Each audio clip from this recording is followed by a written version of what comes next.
लेकिन ये साला कर क्या रहा है यहाँ पे? हाँ ये खाद लेके आवत है वो ये खाद कहूँ मिलते नहीं। भैया है ये खदिया कहाँ से लेके आयो? धूबर चोदी नहीं का तुझे कौन मतलब था जहाँ लान है यहाँ घर चौक जो है बीचे में यहाँ और तारा मेहनत से खाद मिला है 5 घंटा लाइन लगाओ तो एक बोरा खाद मिलता है तब इन्हें चोदी का यहाँ बताओ कि खाद कहाँ लायो है जब लाइन लगाओ लेके आओ हैं धैका पूरा नहीं धैका लाग रहा था काटे खाते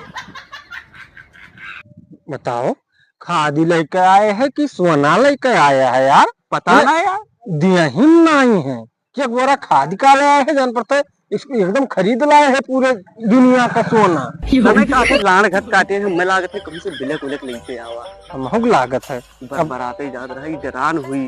तो वो अगर बता देबे तो अगली बार से हमको ना मिली बस बस बस हम समझे चलो भागो बताइए।